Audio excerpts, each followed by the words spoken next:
السلام عليكم ورحمة الله وبركاته. الحمد لله رب العالمين، والصلاة والسلام على أشرف الأنبياء وسيد المرسلين نبينا محمد بن عبد الله وعلى آله وأصحابه أجمعين. أما بعد. আল্লাহ তাআলার মেহেরবানি, আল্লাহ তাআলা আমাদেরকে শুক্রবারের দিন যথাসময়ে প্রথম সময়ে আজানের আগেই মসজিদে চলে আসার তৌফিক দিয়েছেন, আলহামদুলিল্লাহ। আমরা আরবি মাস হিসেবে রবিউল সানি মাস অতিক্রম করছি। রবিউল সানি মাস বাংলাদেশের মুসলমানরা আগে অনেক বেশি ছিল, এখনো আছে। একটা অনুষ্ঠান আমরা করে থাকি যেটার নাম হলো ফাতেহায়ে ইয়াজদাহাম। আমরা ছোটবেলায় বুঝতাম না যে কি জিনিস, তবে এটা অনুষ্ঠান হতো, আমরাও শুনতাম ফাতেহা ইয়াজদাহাম ইয়াজদাহাম ইয়াজদাহাম মানে কি তাও জানতাম না। বড় হয়ে মানে জানছি, বিষয়বস্তুও জানছি। বাংলাদেশের বিভিন্ন জায়গায় এটা পালন করা হয়, শিক্ষা প্রতিষ্ঠানে সরকারি ছুটিও দেওয়া হয়। ইয়াজদাহাম অর্থ হলো 11। এই জন্য কোথাও কোথাও আজকাল এটাকে গিয়া আরবি শরীফ বলা হয়। ইয়াজদাহাম হলো ফার্সি শব্দ, ইয়াজদাহাম ফার্সি শব্দ, এর বাংলা হলো 11, আর 11কে উর্দুতে বলে 11। আপনারা জানেন উর্দু বাংলা একই শব্দ, একই ভাষা। ভারতের সংস্কৃতি ভাষা থেকে জন্ম নেওয়া বাংলা এবং উর্দু উভয়েরই নানি হলো সংস্কৃতি। উর্দু এবং হিন্দি এক ভাষা, আর বাংলা এবং উর্দু হিন্দি সিস্টার ভাষা, খালাতো বোন বা এই ধরনের আর কি। শব্দ প্রায় এক, উচ্চারণ সামান্য একটু দূর। বাংলা ভাষার সাথে কিছু হ্যাই হুই লাগাই দিলে সেটা হয়ে গেল উর্দু অথবা হিন্দি। উর্দু হিন্দি একই ভাষা। উর্দু ভাষাকে দেবনাগরী অক্ষরে, সংস্কৃতি অক্ষরে লিখলে আর বাংলা শব্দ একটু বেশি ঢুকাই দিলে ওটা হিন্দি হয়ে যায়। আর হিন্দি ভাষাকে একটু আরবি ফার্সি শব্দ বেশি দিয়ে আরবি অক্ষরে লিখলে ওটা উর্দু হয়ে যায়। এছাড়া মূলত একই ভাষা। যাই হোক, আমরা যেটাকে 11 বলি, 11 উর্দুতে বললে 11, একই শব্দ, একটু উচ্চারণ পার্থক্য। এজন্য এটাকে বাংলাদেশে অনেকেই গিয়া আরবি শরীফ বলে। পাকিস্তান, ভারতের মুসলমানদের থেকে এই শব্দটা নিয়ে তারা ইয়াজদাহামের বদলে গিয়া আরবি শরীফ বলে। আবার বাংলাদেশে আজকাল অনেকে 11 শরীফও শুরু করেছেন, 11 শরীফ। তাহলে ফাতেহায়ে ইয়াজদাহাম, গিয়া আরবি শরীফ, 11 শরীফ। এটা হলো রবিউল সানি মাসের 11 তারিখ। এই 11 তারিখ আমরা কেন পালন করি, উদযাপন করি? আর ফাতেহাটাই বা কি?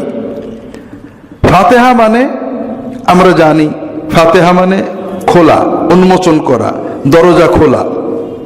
আমাদের দেশে ফাতেহা বলতে বোঝানো হয় কারোর মৃত্যুর অনুষ্ঠান। কেউ মরে গেলে তার জন্য অনুষ্ঠান করাকে ফাতেহা বলে। তো কি কারণে বলে সেটা আমরা বুঝবো না, কেন যে এর নাম ফাতেহা হলো। আমরা কি মৃত ব্যক্তির জন্য দরজা খুলে দিই না? কি অবস্থা আল্লাহই ভালো জানেন। তবে এটা ইসলামে কখনো ছিল না। অর্থাৎ ইসলামের প্রথম যুগগুলো, যে যুগগুলো রাসূলুল্লাহ সাল্লাল্লাহু আলাইহি ওয়াসাল্লাম সাক্ষী দিয়েছেন যে এগুলো ভালো যুগ, তার সাহাবায়ে কেরাম, তাবেঈন, তাবে তাবেঈন, আমাদের যে 4 ইমামের কথা আমরা বলি, আবু হানিফা, মালিক, শাফিঈ, আহমদ ইবনে হাম্বল রাহিমাহুমুল্লাহ। আবু হানিফা 150 হিজরিতে মৃত্যুবরণ করেছেন, অর্থাৎ রাসূলুল্লাহ সাল্লাল্লাহু আলাইহি ওয়াসাল্লামের মৃত্যুর 140 বছর পরে। মালিক 179 বা 80 হিজরিতে, আবু হানিফারও কিছু বছর পরে। শাফিঈ 204 হিজরিতে মৃত্যুবরণ করেছেন। আহমদ 241 হিজরিতে মৃত্যুবরণ করেছেন। ইমাম বুখারী 256 হিজরিতে মৃত্যুবরণ করেছেন, মুসলিম 61, এইরকম আবু হানিফা, শাফি, মালিক, আহমদ, বুখারী, মুসলিম, আবু দাউদ, তিরমিজি, নাসাই, ইবনে মাজাহ, জুনায়েদ বাগদাদি, জুন্নুন মিসরি, এই সমস্ত যাদের নাম আমরা জানি, এদের যুগেও ফাতিহা বলে কিছু ছিল না। তারা ফাতিহা ইয়াজদাহাম দাওয়াজদাহাম দূরের কথা, কোনো ফাতিহাই চিনতেন না। পরবর্তী যুগে এগুলো আসছে, তা আমরা আজকে অন্য ফাতিহা নয়, ফাতিহা ইয়াজদাহাম সম্পর্কে আলোচনা করব সামান্য। আল্লাহ তাআলা যে কথাগুলো বললে আমাদের উপকার হয় সেই কথাগুলো বলার তৌফিক দান করুন, আমিন। ফাতিহা ইয়াজদাহাম 11 শরীফ, 11 শরীফ, এটার উদ্দেশ্য হলো আব্দুল কাদের জিলানী রাহিমাহুল্লাহু তাআলার মৃত্যুবার্ষিকী পালন করা। যেমন রাসূলুল্লাহ সাল্লাল্লাহু আলাইহি ওয়াসাল্লামের মৃত্যুবার্ষিকী আমরা আগের জামানায় বলা হতো ফাতিহা এই দোয়াজদাহাম। দোয়াজদাহাম মানে হলো 12, আর ইয়াজদাহাম মানে হলো 11। ফাতিহা দোয়াজদাহাম এখন আর চলে না, এখন ঈদে মিলাদুন নবী হয়ে গিয়েছে। আগে মানুষ মৃত্যু পালন করত, কারণ রাসূলুল্লাহ সাল্লাল্লাহু আলাইহি ওয়াসাল্লামের 12 রবিউল আউয়াল মৃত্যুটা নিশ্চিত ছিল। 12 রবিউল আউয়াল মাসে তার ওফাত সহিহ রিওয়ায়াত পাওয়া যায়। এখন আমরা 12 রবিউল আউয়াল ঈদ পালন করি, জন্ম পালন করা হয়। এজন্য ফাতিহায়ে দোয়াজদাহাম শব্দটা এখন প্রায় উঠে গেছে, এখন ঈদে মিলাদুন নবী জয় জয়কার। কিন্তু ফাতিহা ইয়াজদাহাম রয়ে গিয়েছে। আমরা পুরো মাসেই বিভিন্ন যারা স্কুল কলেজে পড়ান, ফাতিহা ইয়াজদাহামের ছুটি হয়েছে, বিভিন্ন জায়গায় অনুষ্ঠান হয়েছে। কেন হলো, কি জন্য হলো, আমরা সামান্য বোঝার চেষ্টা করব, আমরাই ভাবে কিভাবে তা পালন করব এটাও জানার চেষ্টা করব। আল্লাহ তাআলা তৌফিক দান করুন, আমিন। আব্দুল কাদের জিলানী রাহমাতুল্লাহ আলাইহি, আমরা ছোট থেকেই আব্দুল কাদের জিলানী রাহমাতুল্লাহ আলাইহির নাম শুনেছি প্রচন্ড ভক্তির সাথেই। আমাদের মুরব্বিরা শিখিয়েছেন যে আব্দুল কাদের জিলানীর নাম যদি কেউ বিনা ওযুতে নিত তার কল্লা খুলে পড়ে যেত। পরে আল্লাহ তাআলা অনুরোধ করলেন আব্দুল কাদের জিলানীকে, তুমি এরকম রাগ করো না, আমার বান্দারা সব মরে যাচ্ছে। তখন রাগ কমায়ে নিয়ম হলো বিনা ওযুতে তার নাম নিলে পশম খুলে পড়ে যাবে, কল্লা আর খুলবে না। এটা আমরা ছোটবেলায় পড়ছি, বক্তব্য শুনছি মুরব্বীদের মুখে। তার মানে বোঝা গেল যে রাসূলুল্লাহ সাল্লাল্লাহু আলাইহি ওয়াসাল্লামের নাম বিনা ওযুতে নিলে সমস্যা নেই, স্বয়ং আল্লাহ তাআলা রাব্বুল আলামিনের নাম বিনা ওযুতে নিলে সমস্যা নেই। কিন্তু আব্দুল কাদের জিলানী এত ভয়ঙ্কর সন্ত্রাসী, নাউজুবিল্লাহ, যে তার প্রতি সামান্য বিনা ওযুতে নাম নিলেই কল্লাটা কেটে পড়ে যাবে। আমার মনে হয় বাংলাদেশের সবচেয়ে ভয়ঙ্কর সন্ত্রাসী এত খারাপ না যে একটু বেয়াদবি করলেই কল্লা কেটে ফেলবে। তা আল্লাহ তাআলা মাফ করেন। এই ধরনের ভয়ঙ্কর যে অতিভক্তি সমাজে রয়েছে, এটা উলামায়ে কেরাম ওয়াজ নসিহতের মাধ্যমে তৈরি করেছেন। বিষয়টা এমন হয়েছে যে আমরা রাসূলুল্লাহ সাল্লাল্লাহু আলাইহি ওয়াসাল্লাম বা তার সাহাবীদের নাম জানি না, কিন্তু আব্দুল কাদের জিলানীর নামটা সবাই জানি। এটা এমন একটা আবহাওয়া তৈরি করা হয়েছে যে কেউ আব্দুল কাদের জিলানী রাহমাতুল্লাহ আলাইহির ইয়াজদাহাম পালন না করলে আমরা মনে করব এটা একেবারে মুসলমানই না। সবারই এক কথা, সেটা হলো নাম ভাঙানো। আমরা ইসলাম তো মুহাম্মদ সাল্লাল্লাহু আলাইহি ওয়াসাল্লাম শিখিনি। আমাকে একজন চিঠি লিখেছে, ইমেল করেছে যে আমরা নবী, কোরআন হাদিস আমাদের কাছে নরমাল কিতাব, কোরআন কি হাদিস কি আমরা চিনিনি। আমরা আব্দুল কাদের জিলানী, মঈনুদ্দিন চিশতি, ইমাম গাজালি এদের মাধ্যমে নবী চিনিছি, আর আপনি এদের বিরুদ্ধে লেগেছেন। তো বিষয় হলো এখানে অনেকগুলো সমস্যা আছে।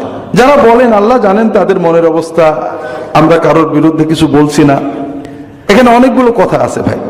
প্রথম কথা হলো, আল্লাহর যারা প্রিয় মানুষ বলে আমরা যাদের মনে করি, তারা আল্লাহর প্রিয় কিভাবে হলেন? তারা আসছেন আমাদেরকে নবী চিনাতে। তারা আমাদেরকে একটা কথাই শিখিয়েছেন, তোমরা নবীর তরিকায় আল্লাহর ইবাদত করো, তাহলে আল্লাহ পাবে। কোন আল্লাহর ওলি বুজুর্গ তাকে চিনাতে আসেননি যে তোমরা আমার ইবাদত করো, আমার হও, তাহলে পরে আল্লাহ পাবে। এটা তারা শেখাননি। আল্লাহ কোরআনে এটা বলেছেন। প্রবলেমটা আজকে থেকে না, প্রবলেম আগে থেকে। খ্রিস্টান ভাইরা আমাদের বিরুদ্ধে তাদের একটা অভিযোগ, ঈসা আলাইহিস সালাম আল্লাহর এত বড় নবী, আপনারা তাকে মানেন না, সবাই দোজখে যাবেন। আমরা মানি না, মানে ঈসা আলাইহিস সালামকে আমরা যা মানি আর কেউ মানে না।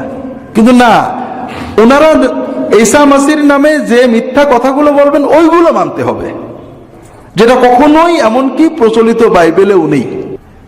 ঈসা মাসি নাউজুবিল্লাহ আল্লাহ, ঈসা মাসি আল্লাহর 3 ভাগের 1 ভাগ, এইসব কথা বাইবেলে কোথাও নেই। বরং বাইবেলে আছে ঈসা নবী আল্লাহর বান্দা, হিজ সার্ভেন্ট, আল্লাহর গোলাম, আল্লাহর রাসূল, এগুলো বাইবেলেই আছে। কিন্তু তারা যেটা বলেন ওইটা না মানা পর্যন্ত আমরা নাকি ঈসা নবীর মানলাম না। ঠিক এইভাবেই যখন রাসূলুল্লাহ সাল্লাল্লাহু আলাইহি ওয়াসাল্লাম তাওহীদের দাওয়াত দিলেন, আপনারা অনেক জানেন যে আরবের লোকেরা পাকা ঈমানদার মুশরিক ছিল। তারা আল্লাহ মানত, নবী মানত, শরীয়ত মানত, দ্বীন মানত, আল্লাহর ইবাদত করত। তাদের সমস্যা ছিল তারা আল্লাহর নবীদের ভক্তির নামে ইবাদত করত, আল্লাহর ওলিদের ভক্তির নামে ইবাদত করত, আল্লাহর ফেরেশতাদের ভক্তির নামে ইবাদত করত। ইব্রাহিম, ইসমাইল, মূসা, ঈসা, ইয়াগুস, ইয়াউক, সোয়া, নাসর, জিবরাইল, মিকাইল, আজরাইল, ইসরাফিল, তারা তাদের ইবাদত করত। ভক্তির নামে, বন্দনার নামে তাদের সাজদা করত, তাদের নামে মানত করত, তাদেরকে ডাকতো, তাদের কাছে সাহায্য চাইতো, মদত চাইতো। রাসূলুল্লাহ সাল্লাল্লাহু আলাইহি ওয়াসাল্লাম বললেন, যারা আল্লাহর ওলি, নবী, ফেরেশতা, তাদের শ্রদ্ধা করতে হবে, ভালোবাসতে হবে, তাদের জন্য দোয়া করতে হবে। তবে চাওয়া চাওয়ি ইবাদত হবে শুধু আল্লাহ তাআলার কাছে। ইয়্যাকা না'বুদু ওয়া ইয়্যাকা নাস্তাইন, ডাইরেক্ট শুধু আল্লাহর ইবাদত, শুধু আল্লাহকে ডাকা, আর কিছু না। তখন আরবের কাফেররা যেটা বললেন, তারা বললেন যে এ বেটা বেয়াদব, আল্লাহর নবী, ওলি, মাহবুব বান্দাদের মানে না, তাদের সাথে বেয়াদবি করতে বলে। রাসূলুল্লাহ সাল্লাল্লাহু আলাইহি ওয়াসাল্লাম কারোর সাথে বেয়াদবি করতে বলেননি। তিনি বলেছেন তাদের ইবাদত করা যাবে না, তাদের ভালোবাসতে হবে, তাদের জন্য আল্লাহর কাছে দোয়া করতে হবে, আর নিজের চাওয়াটা ডাইরেক্ট আল্লাহর কাছে চাইতে হবে, ওনাদের কাছে চাইতে হবে না। অর্থাৎ আল্লাহর জায়গায় ওনাদেরকে বসানো যাবে না, ওনাদেরকে ওনাদের জায়গায় বসিয়ে রেখে তাদের জন্য দোয়া করতে হবে, আর নিজের চাওয়াটা আল্লাহর কাছে চাইতে হবে। এই যে রাসূলুল্লাহ সাল্লাল্লাহু আলাইহি ওয়াসাল্লাম এত করে বুঝিয়ে বলার পরেও তারা ব্যাখ্যা দিল যে মুহাম্মদ সাল্লাল্লাহু আলাইহি ওয়াসাল্লাম সবে হয়ে গিয়েছে, সবা মুহাম্মদ। আপনার একটা গল্প বলি, বুখারী শরীফেই আছে। রাসূলুল্লাহ সাল্লাল্লাহু আলাইহি ওয়াসাল্লাম একদিন যাচ্ছেন যুদ্ধে, সফরে, পানি নেই, পানি শূন্য, কোথাও কারোর পানি নেই। সকালবেলায় ফজরের নামাজ পড়েছে, সবাই অস্থির। তারপরে একজন নামাজ না পড়ে বসে আছে। কি হয়েছে, তুমি নামাজ পড়লে না? হুজুর, আমার গোসল ফরজ হয়েছে, পানি নেই। তুমি তেমন করে নামাজ পড়ে নাও। যাত্রা শুরু করলেন। এখন পানি ওযু নাই, করলাম তেমন করলাম ওযুর বদলে, কিন্তু গালে দেবো কি? মাটি তো আর পানির বদলে খাওয়া যায় না। ফাশাকাউনা ইলা রাসূল আতাশ, ইয়া রাসূল, আমরা সব পিপাসার্থ হয়ে গেছি, হুজুর মরে যাবো, হুজুর খুব পিপাসা, রোদ উঠে গেছে, কষ্ট হচ্ছে। রাসূল বললেন দাঁড়াও, বললেন যাও, এইদিকে যাও, দেখবো একজন মহিলা পানি নিয়ে আসে, পানি নিয়ে যাচ্ছে। মরুভূমি তো, 100-150 কিলোর ভিতরে অনেক সময় পানি পাওয়া যায় না। তো এখন তোমরা একটু এই পথে যাও, দেখবো একজন মহিলা পানি নিয়ে যাচ্ছে, ওনাকে নিয়ে আসো। তো সাহাবীরা 2-3 জন গেলেন, যে দেখলেন ঠিক একটা মহিলা, দুই পাশে দুটো পানির ঘোড়া, ওই চামড়ার মস্কে করে দুই পাশে নিয়ে একটা উটের পিঠে চড়ে টুকটাক করে যাচ্ছে মহিলা। তো বলছে যে আচ্ছা, আপনি যে পানি আনলেন কত দূর থেকে? বলে যে 2 দিনের পথ, তোমাদের পানির কাছে যাইতে অন্তত প্রায় 2 দিন লাগবে। আমি সেইখান থেকে পানি নিয়ে আমার মহল্লায় যাচ্ছি, আমাদের যেখানে আমাদের বেদুইনদের তাবু, ওখানে যাচ্ছি। বলে যে আমরা তো অত দূরে যে পানি নিতে পারবো না, তাহলে আপনি একটু আমাদের সাথে আসেন, আমাদের নবী মুহাম্মদ সাল্লাল্লাহু আলাইহি ওয়াসাল্লামের কাছে আসেন। বলে যে মুহাম্মদ সাল্লাল্লাহু আলাইহি ওয়াসাল্লামকে ওই যে সবাই যার সাবি বলে, সাবি হয়ে গেছে, ওহাবি হয়ে গেছে। সাবা মানে হলো সাবে, মানে যারা সমাজের বাপদাদার প্রচলিত দিন বাদ দিয়ে নতুন কিছু বলে। যেমন আমরা যখন তৌহিদের সুন্নতের কথা বলি, মানুষ কি বলে? ওহাবি হয়ে গেছে। কোনো দোষ নেই, কোরআনে আছে, হাদিসে আছে, সুন্নতে আছে, সাহাবীরা আছে, কিন্তু মানুষদেরকে তো কিছু বলতে হবে। কি বলতে হবে? ওহাবি হয়ে গেছে। তার মানে লোকটা কোনো দোষ নেই, কিন্তু খারাপ, কারণ আমার সাথে মেলে না ওর মত।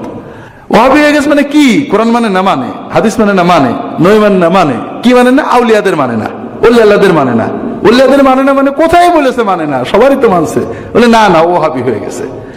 মুহাম্মদ সাল্লাল্লাহু আলাইহি সাল্লামের সমাজের মানুষেরা রাসূলুল্লাহ সাল্লাল্লাহু আলাইহি সাল্লাম যে দাওয়াত দিতেন সবগুলোই তারা মানতে বাধ্য।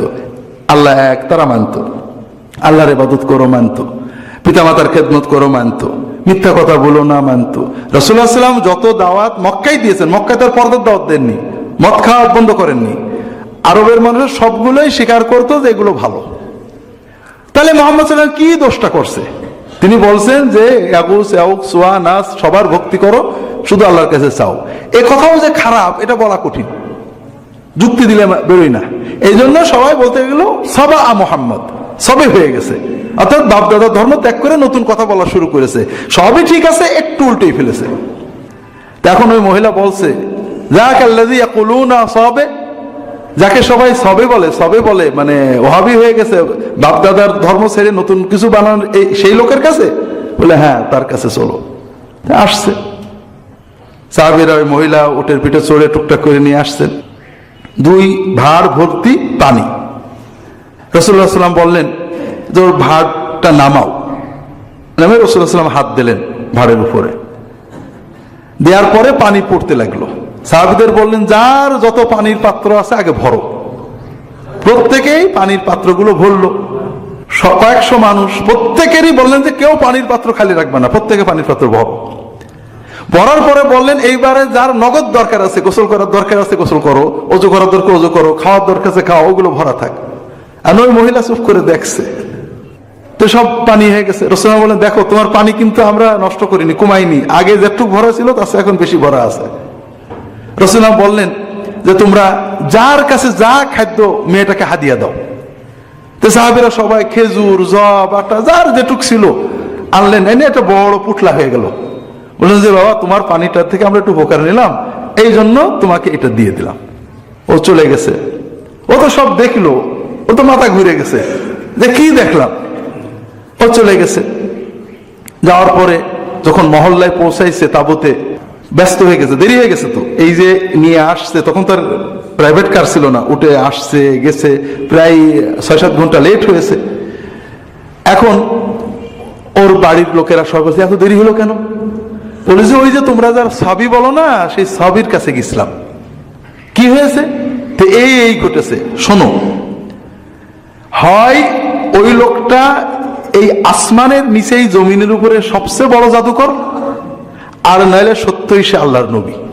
এরপরে রাসূলুল্লাহ সাল্লাল্লাহু আলাইহি ওয়াসাল্লাম ওই এলাকার মানুষেরা রাসূলুল্লাহ সাল্লাল্লাহু আলাইহি ওয়াসাল্লামের বিরুদ্ধে যুদ্ধ ঘোষণা দিয়েছে, লড়াই হবে। রাসূলুল্লাহ সৈন্য নিয়ে গেছেন, ওই মহিলার মহল্লায় আক্রমণ করছেন না, কারণ তার কাছে আমরা পানি পাইছিলাম। যাই হোক, ওরা যতক্ষণ আমাদের আক্রমণ না করবে, তখন ওই মহিলা বলছে দেখেছো ওরা কত ভালো, আমার পানি কমাইলো না, এরপরে আমার আবার হাদিয়া দিল, আবার আমার কাছে একটু পানি নিছিল বলে দেখো আমাদের এলাকায় কোনো যুদ্ধ আসছে না, অন্যরা সবাই লড়াই করছে, তারা আমাদের উপর হামলা দিচ্ছে না। আমার মনে হয় তোমরা যদি মনে করো তাহলে আমার ইয়াকিন হলো ওই মুহাম্মদ সাল্লাল্লাহু আলাইহি ওয়াসাল্লাম সাবে না, উনি সত্যই আল্লাহর নবী, চলো আমরা সবাই যে ইসলাম গ্রহণ করি।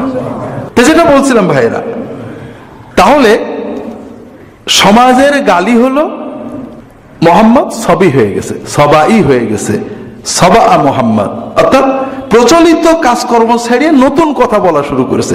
একটাও নতুন না, সব তার 3000-3500 বছর আগে ইব্রাহিম আলাইহিস সালামের কথাই বলেছেন রাসূলুল্লাহ সাল্লাল্লাহু আলাইহি ওয়াসাল্লাম, কিন্তু সমাজের লোকেদের জন্য নতুন। ঠিক তেমনি আমাদের সমাজে এই পীর বুজুর্গদেরকে এমন করা হয়েছে যে তাদের নাম দিয়ে, তাদের নাম ভাঙিয়ে আমরা আমাদের প্রতারণাগুলোকে বৈধ করছি। আমরা কিছু ভুল কথা বলি, কোরআন হাদিস বিরোধী কথা বলছি, যতক্ষণ কেউ কোরআন হাদিস দেখায় বলে আমরা কোরআন হাদিস বুঝি না। আব্দুল কাদের জিলানী কি বুঝতো না? ফুরফুরা দাদা হুজুর কি বুঝতো না? অথচ ফুরফুরা দাদা হুজুর এই গোমরাহি কথাগুলো বলেননি, আব্দুল কাদের জিলানী এইসব কথা বলেননি, মঈনুদ্দিন চিশতি এইসব কথা বলেননি। তারাও কোরআন হাদিসের কথা বলেছেন এবং বলেছেন যে কোরআন হাদিস মেনে সুন্নত মাধ্যমেই তোমাদের আল্লাহর কাছে যেতে হবে। তো যাই হোক ভাইরা, এটা হলো বাস্তবতা। আমরা আমাদের মূর্খতা, অজ্ঞতা অথবা আমাদের প্রতারণাকে বৈধ করার জন্য বড় মানুষদের নাম ভাঙাই। রাজনীতিক যারা করেন তারা রাজনৈতিক ব্যক্তিত্বদের নাম ভাঙিয়ে নিজেদের স্বার্থগুলো চরিতার্থ করেন। আমরা রাজনীতি করতে পারি না, ধর্মনীতি করি।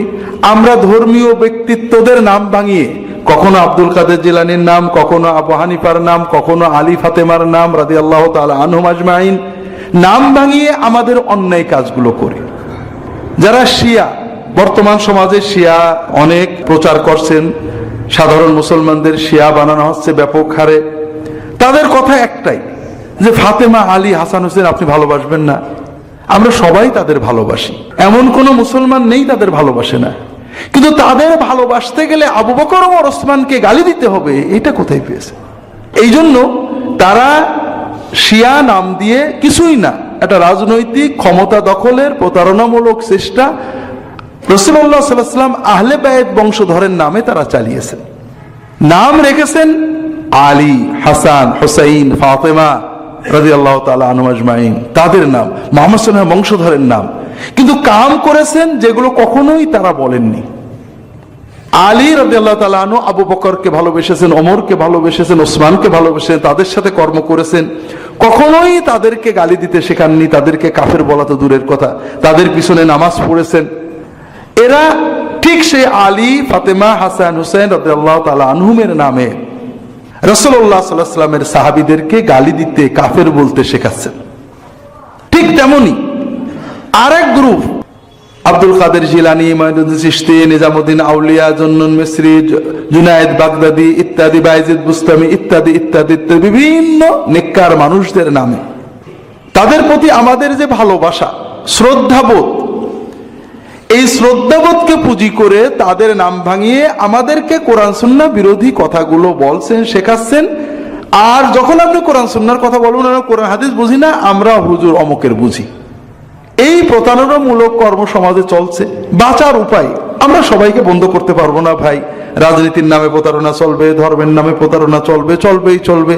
বিশেষ করে যারা বাণিজ্য করেন, রাজনীতির নামে যারা ক্ষমতায় যান, একবার ক্ষমতায় গেলে ভাই কত যে টাকা, কত কোটি কোটি, আমি জানি, আপনাদের বলবো না নাম, একেবারে একেবারে শতভাগ রাজনৈতিক নেতা, মন্ত্রী, প্রতিমন্ত্রী ভোটের আগে কিভাবে যে কাঁপে আর টাকা পয়সা ব্যাংকে তুলে কোথায় যে মাটির নিচে রাখবে টের পায় না। কি অবস্থা হয়ে যায় আপনি বুঝতে পারেন। আমি সত্যি কথা বলছি, কারণ নাম যেহেতু বলছি না, সমস্যা নেই। কিন্তু এর ভিতরে যে কত লাভ, রাজনৈতিক ব্যক্তির নিন্দা করা আমার উদ্দেশ্য না। আমরা যারা ধর্মনীতি করি, আমাদেরও মোটামুটি আমরা একটা ওরস বানাতে পারলে, একটা মাজার বানাতে পারলে, একটা দরবার বানাতে পারলে কত টাকা আপনারা দেবেন। আমরা দোয়ার ভান্ডার খুলে বসবো, আপনারা টাকা দেবেন, আমরা দোয়া করব। কাজেই অনেক সুবিধা। আপনাদেরকে সুন্নতের কথা বলবো, সুন্নতে সুবিধা নেই, সুন্নতে আমাদের সুবিধা নেই, সামাজিক রীতিনীতিতে আমাদের সুবিধা। ফেনীতে গত শনিবারে ছিলাম, একজন প্রশ্ন করেছে যে হুজুররা জানাজা পড়ায় টাকা নেয়, এটা জায়েজ হবে কিনা? জায়েজ হবে না মানে? সিস্টেম হিসেবে সবচেয়ে ভালো সিস্টেম এটা। আপনার ছেলে মেয়েকে কোরআন শেখাবেন না, আপনাদের কোরআন পড়ে দেওয়ার জন্য আমরা আছি, তবে টাকা দিতে হবে। আপনার ছেলে মেয়েকে দোয়া করা শেখাবেন না, আপনার দোয়া করার জন্য আমরা আছি, তবে টাকা দিতে হবে। আপনার ছেলেকে জানাজা শেখাবেন না, আপনার জানাজা পড়ানোর জন্য আমরা আছি, তবে টাকা দিতে হবে। টাকা দিয়ে সব হয়ে যায়। আপনার জান্নাত আমরা টাকার বিনিময়ে দিয়ে দেবো। আপনি মরে যাবেন, কবরের পাশে 40 দিন আমরা কোরআন পড়ে দেবো, টাকা লাগবে। তো এই যে সিস্টেম, এই সিস্টেমগুলো আমাদের জন্য উপকারী, কিন্তু আপনাদের জন্য না হয়, আপনারা ক্ষতিগ্রস্ত হচ্ছেন। এখন প্রবলেম হলো যে এই সিস্টেম যদি আমি বিরুদ্ধে বলি, আমি আমার মতো পুরোহিত হুজুরেরা ক্ষতিগ্রস্ত হন, যেহেতু তাদের এটা অনেক উপকারী জিনিস। তারা বাধা দেবেন, অনেক কথা বলবেন, আমরা সব ঠেকাতে পারবো না। তবে আপনাকে আপনার স্বার্থ বুঝতে হবে। আপনার স্বার্থ কোথায়? আপনার স্বার্থ হলো ভাইরা, আপনার ঈমান আপনাকে রাখতে হবে, আপনার সাথে আল্লাহর সম্পর্ক ঘনিষ্ঠ করতে হবে। আর সেটা হলো আপনি নিজে একটু যাচাই করবেন। আমরা গতদিনেও বলছিলাম, বোধহয় এখানে আপনাদের বলছি, জানি না বলছি কিনা। দুর্ভাগ্য ভাইয়েরা, আপনারা যারা এখানে মসজিদে চলে এসেছেন সবাই আলহামদুলিল্লাহ আল্লাহওয়ালা মানুষ বলেই এত আগে মসজিদে এসেছেন, এখনো আজানের সময় মানে দ্বিতীয় আজানের সময় হয়নি আপনারা চলে এসেছেন। কিন্তু কথা হলো ভাইয়েরা, আমরা এই যে আল্লাহর কাছে যেতে চাচ্ছি এটা আমাদের কাছে কতটুকু গুরুত্বপূর্ণ। একটা উদাহরণ দিই। আপনি আসরের নামাজের পরে বাজারে গেছেন, আমি অনেকখানি বলে হয়তো শুনেছেন আপনারা। বাজারে গেছেন, আমাদের সকল মুসলমানের একটা কথা যে হুজুররা এক এক হুজুর এক এক কথা বলে, কোথায় যাব, কি করব, হুজুরদেরই ঠিক নেই। তো ভাইরা, এটা খুব ভালো কথা, হুজুররা খারাপ, এতে সন্দেহ নেই। আপনি যখন আসরের নামাজের পরে বাজারে গেলেন থলেটা হাতে করে, আপনি মনে করেন মাছের দোকান, মাছের মার্কেটে অথবা গোশতের মার্কেটে বা আলুর মার্কেটে ঢুকলেন। প্রত্যেক দোকানদার ভাই আমার ভাই স্যার আসেন, স্যার আসেন, আমার কাছে ভালো আছে, আমার কাছে ভালো আছে, আমার অমুক জায়গায় তমুক জায়গায় বলতে থাকবে। আপনি যেহেতু এক এক দোকানদার এক এক কথা বলছে, আপনি থলে হাতে করে আস্তে করে বাড়ি চলে আসবেন। কি করব, দোকানদারে এক একজন এক এক কথা বলে, বাজার আর করব না। এরকম মানুষ কি বাংলাদেশে পাওয়া যাবে ভাই? যাবে না। আপনি কি করবেন? যে যাই বলুক, আপনি প্রথমত দোকানদার চয়েস করবেন যে কোন দোকানে ঢুকবেন। দোকানে ঢুকলে হলো না, দোকানে ঢোকার পরে যখন দোকানদার, আপনি মোটামুটি ভালো দেখে একদম দোকানে ঢুকলেন যে না, আশা করা যায় ভালো মাল পাওয়া যাবে। দোকানদার কি করলো, একেবারে দাড়ির পাল্লাটা এরকম ঢুকিয়ে দিয়ে 3 কেজি আলু একবারে তুলে দিল। আপনি বললেন না নামান, আমি বেছে নেব। আপনি একটা একটা করে বেছে নেন, পেঁয়াজ, আলু, টমেটো, কাঁচামরিচ, মাছ আপনি বেছে নেন। আপনি দোকান যাচাই করার পরেও পণ্য যাচাই করেন, যাচাই ছাড়া পণ্য নেন না। কিন্তু আপনি আসরের পরে বাজারটা বাড়িতে দিয়ে মাগরিবের নামাজের সময় মসজিদে ঢুকলেন। আপনি নামাজ পড়ে কিছু জিকির করছেন অথবা নামাজের ভিতরে কিছু আমল করছেন। আপনাকে যদি বলা হয় যে আমল কোথায় পেয়েছেন, ও অমুক হুজুর বলেছে, আমলটা কিন্তু আপনি যাচাই করে নেননি। আপনি আলু যাচাই করেছেন, পেঁয়াজ যাচাই করেছেন, টমেটো যাচাই করেছেন, মাছ পর্যন্ত টিপে যাচাই করে একটা একটা করে আপনি দাঁড়িপাল্লায় তুলেছেন। কিন্তু আপনার ওজিফা, আপনার জিকির, আপনার নামাজ, আপনার দোয়া, আপনার কুলখানি, আপনার ইসালে সোয়াব, আপনার ফাতেহা আপনি যাচাই করে নেন। হুজুর বলেছে আপনি করেছেন, সবাই করছে তাই করেছেন। তাহলে কি বোঝা গেল? তাহলে বোঝা গেল ভাইরা যে আপনার কাছে আলু, পেঁয়াজ, পটল, টমেটো, পুঁটি মাছের যে দাম আছে, আপনার ঈমান আমলের ওই দাম নেই। আপনি পুঁটি মাছকে যে গুরুত্ব দিয়ে ক্রয় করেন, আপনি আপনার জান্নাতকে ওই গুরুত্ব দিয়ে ক্রয় করেননি। ঠকে যাবেন ভাইরা। আরে ঠকা এমন ঠকা, আপনি পুঁটি মাছ কিনতে যে, আলু কিনতে যে ঠকেছেন, পরের বারে আপনি জিততে পারবেন। কিন্তু ঈমান কিনতে যে, আমল কিনতে যে ঠকে গিয়েছেন, পরের বারে যখন ঠকা বসবেন ব্যাক গিয়ারে আর আসতে পারবেন না। এই জন্য ভাইরা আমরা একটু সচেতন হই। আল্লাহ রসুল সাথে আমাদেরকে সচেতন, আল্লাহ কোরআনে বলেছেন আল্লাযীনা ইসতামিউনাল কাওলা ফায়াত্তাবিউনা আহসানা, যারা কথা শোনে, শুনেই মানে না, শোনার পরে যাচাই করে ভালো কথাগুলো মানে। এই জন্য আমার অনুরোধ হলো ভাইয়েরা, প্রথম কথা হলো আমরা আমাদের ঈমানের সাক্ষ্য দিছি লা ইলাহা ইল্লাল্লাহু মুহাম্মাদুর রাসূলুল্লাহ। কিন্তু আল্লাহকে মাবুদের জায়গায়, মুহাম্মদ সাল্লাল্লাহু আলাইহি সাল্লামকে কুদওয়ার, আদর্শ, মডেল, মুর্শিদের জায়গায় বসায় রাখবো, আর কাউকে ওই জায়গায় ঢুকতে দেব না। আর সবাই আমার মতো মানুষ, আমি সালাম দেব, মুসাফা করব, কথা বলবো, উস্তাদ হিসেবে মানবো, কিন্তু রাসূলুল্লাহ সাল্লাল্লাহু আলাইহি ওয়াসাল্লাম আর মাবুদ আল্লাহর জায়গায় আর কাউকে ঢুকতে দেব না। সবার নিয়ে মতভেদ আছে। আব্দুল কাদের জিলানী আল্লাহর ওলি, ওলি না। মঈনুদ্দিন চিশতি আল্লাহর ওলি, ওলি না, মতভেদ আছে। মুহাম্মদ সাল্লাল্লাহু আলাইহি ওয়াসাল্লাম আল্লাহর নবী, নবী না, মতভেদ আছে নাকি? কাজেই যেগুলো রাসূলুল্লাহ সাল্লাল্লাহু আলাইহি ওয়াসাল্লাম হাদিসে বলেছেন, আল্লাহ কোরআনে বলেছেন, এইগুলোকে সামনে রাখতে হবে এবং নিজে চোখে যাচাই করে নেওয়ার চেষ্টা করতে হবে।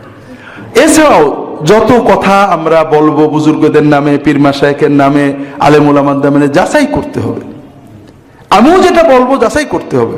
ভাইরা বড় কষ্ট লাগে, আপনারা আলু, পটল, পেঁয়াজ যাচাই করেন, একটা জমি কিনতে গেলে দলিল যাচাই করেন, ঔষধ কিনতে গেলে আপনারা কোম্পানি খোঁজেন। এখন ডাক্তার ওষুধ লিখে দিলে তাও কোম্পানি কি স্কয়ার নাকি কোন ফার্মা, কি ফার্মা, একটু ভালো ঔষধ খোঁজেন।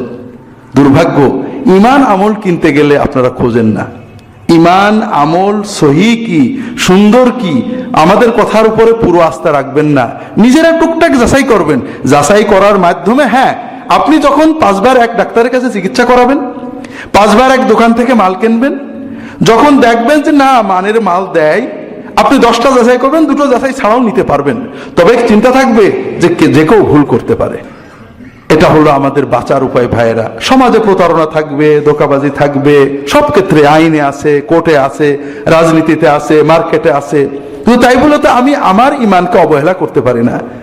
ভাইয়েরা, ঝিনেদার শহরে 1 কাঠা জমি কিনতে গেলে আপনারা কারোর কথার উপর বিশ্বাস করেন না, নিজেরা দলিল দেখেন, পিঠ দলিল দেখেন, মানে বর্তমান রেকর্ড দেখেন, আগের রেকর্ড দেখেন, সেই কত সাল বলে সেই সালের রেকর্ড দেখেন। এরপরে আবার রেজিস্ট্রি অফিসে খোঁজ নেন আগে কারোর বিক্রি হয়েছে কিনা। 2 লাখ টাকা, 5 লাখ টাকা, এই 5 লাখ টাকা দেওয়ার আগে আপনি কত যাচাই করেন, নিজে যাচাই করেন, উকিল দিয়ে যাচাই করেন, আবার নিজেও দেখেন, ভালো করে বোঝার চেষ্টা করেন, 2-4 জনকে দিয়ে যাচাই করেন। কিন্তু ভাইরা, জান্নাতের 1 কাঠা জমি কেনার জন্য কোনো যাচাই না করে মানুষদের হাতে ইমানটা তুলে দেন। এতে বোঝা যায় যে জান্নাত আপনার কাছে দাম নেই। দুনিয়ার 1 কাঠা জমির যে দাম, জান্নাতের 1 কাঠা জমির আপনি সেই দাম দেন না। আর আপনি গোড়াতেই যেহেতু অবহেলা করেছেন, ঠকার সম্ভাবনা খুবই বেশি। দুনিয়ায় আপনাকে 1 কাঠা জমি বেচে যে ঠকাতে চায়, আর জান্নাতের জমির নামে আপনাকে যে জাহান্নামে নিতে চায়, এই 2 জনের ভিতরে শক্তিশালী বুদ্ধিমান বেশি হলো যে আপনাকে জান্নাতের নামে জাহান্নামে নিতে চায়। কাজেই বড় বড় দুশমন, ইন্নাশ শাইতানা লাকুম আদুউম মুবিন, সবচেয়ে বড় দুশমন যে 24 ঘন্টা তার লক্ষ লক্ষ অনুসারীদেরকে নিয়ে আমাদেরকে জাহান্নামে নেওয়ার জন্য চেষ্টা করছে। এমন তো নয় যে আল্লাহ তাআলা আমাদেরকে হাওয়ার উপর ছেড়ে দিয়েছেন। আমার সামনে বাঁচার অবলম্বন রয়েছে, কোরআন রয়েছে, রাসূলুল্লাহ সাল্লাল্লাহু আলাইহি ওয়াসাল্লামের সুন্নাহ রয়েছে। আমি ধরে চেষ্টা করি, আল্লাযীনা জাহাদু ফীনা লানাহদিয়ান্নাহুম সুবুলানা। আল্লাহ তাআলা বলছেন যে যারা আমার রাস্তায় চেষ্টা করবে, আমি অবশ্যই তাদেরকে পথ দেখাবো। আমাকে তো চেষ্টা করতে হবে ভাই। আপনি চেষ্টা করেন, ঠকবেন না। আপনি অবহেলা করেন, আমি বাজারে যাই না ভাই, কারণ দোকানদাররা আমার খুব ঠকায়। একেবারে চেহারা দেখে আমি ঠকে যাই। হুজুর হুজুর আসেন, হুজুর আমার কাছে ভালো আছে, দিয়ে দেয়। পাশে 72 দিন থাকলে বলে এটা নিয়েন, এটা জন্ডিস আলা মাছ, এটা ক্যান্সার আলা মাছ, এটা ভালো না, এই স্যার ঠিক করে দাও। এই জন্য আমি ভয়ে বাজারে যাই না। তো ভাইরা, বাজারে একবার ঠকছি, অনেক ঠকছি জীবনে, কিন্তু এই ঠকাতে কিছু ক্ষতি হয় না। আজকে 2 লাখ টাকা ঠকছি, আল্লাহ 100 টাকা দিয়ে দেবে। আজকে বাজারে একটা খারাপ জিনিস দিয়ে ফেলে দিছি, কিন্তু কালকে আবার ভালো জিনিস খাবো। কিন্তু দুনিয়াতে আমল করছি, কিয়ামতে সে কঠিন দিনে যদি না পাই, সব হাওয়া হয়ে যায়, তাহলে এর চেয়ে কষ্ট আর থাকবে না। এই জন্য আমার অনুরোধ হলো ভাইয়েরা, যে সবকিছু নিজেরা যাচাই করার চেষ্টা করবেন। নিজেরা পারবেন না, যারা 5 জনকে প্রশ্ন করবেন, ভাই এটা কি, কোথায় আছে, কোন হাদিসে, কোন কিতাবে দেখান আমাকে। একজন বলবেন, একজন বলবে, আপনার ভিতরে একটা জ্ঞান এসে যাবে। মানুষ চেষ্টা করলে সব আল্লাহ দিয়ে দেন। আমরা পারি না এমন কিছু নেই। একসময় আমাদের দেশে পাওয়ার টিলার ছিল না, আমরা পাওয়ার টিলার ব্যবহার করছি। কাজে কোরআন হাদিস আমাদের দেশে আছে, নিজে পড়েন, না হলে যারা পড়ে তাদেরকে প্রশ্ন করেন, বোঝার চেষ্টা করেন, রাসূলুল্লাহ সাল্লাল্লাহু আলাইহি ওয়াসাল্লামকে সামনে রাখেন।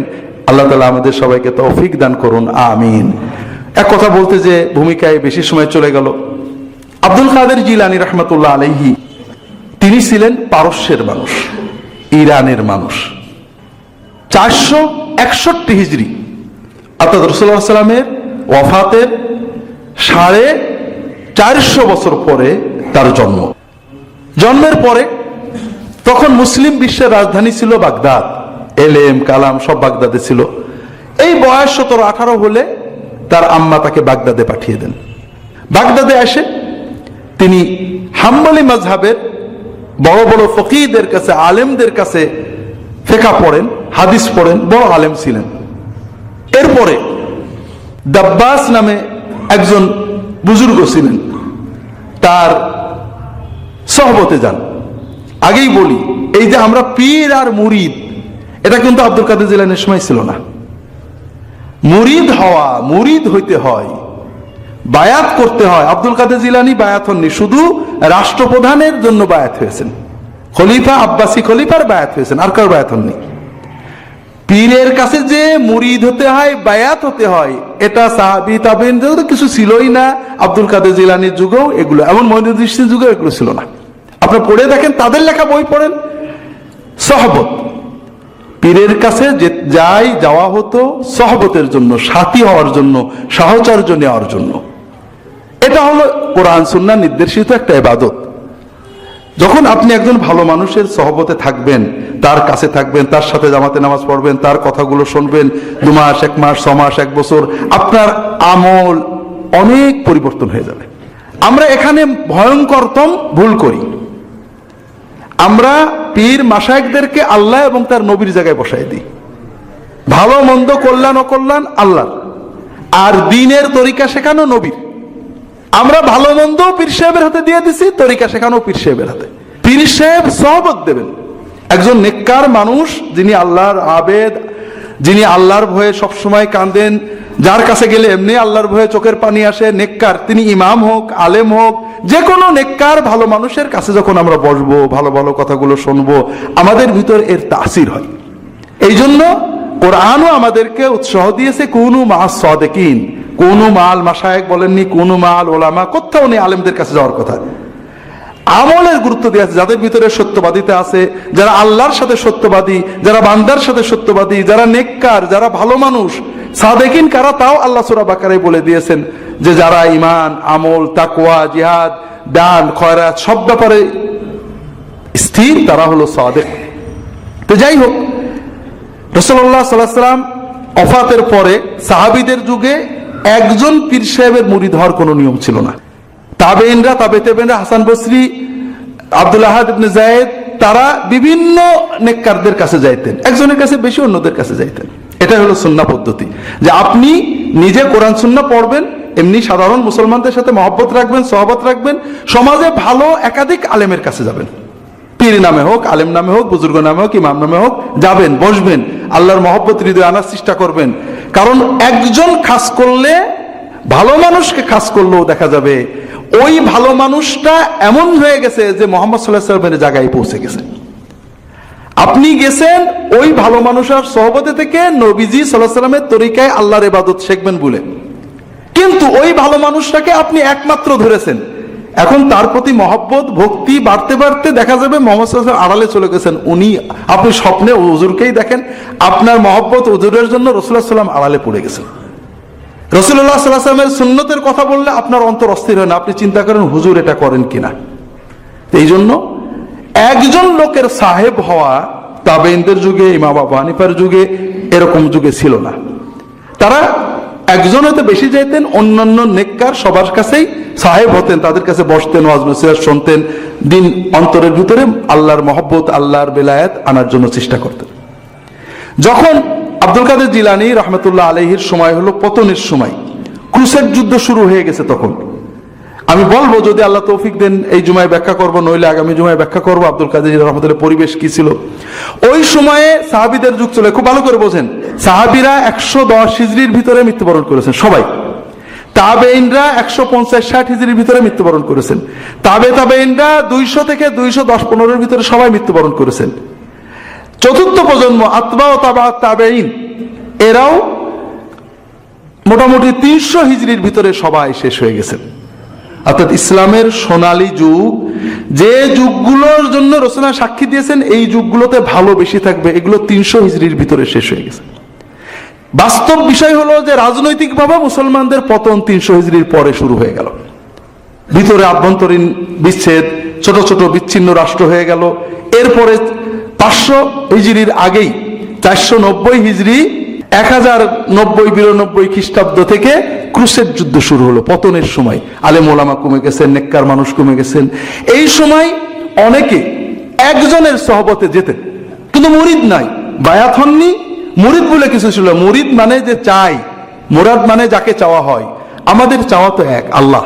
আমাদের মুরাদ আল্লাহ, কোন ব্যক্তি আমাদের মুরাদ না। আমি কোন ব্যক্তির মুরিদ না, আমি মুরিদ হলো আল্লাহ।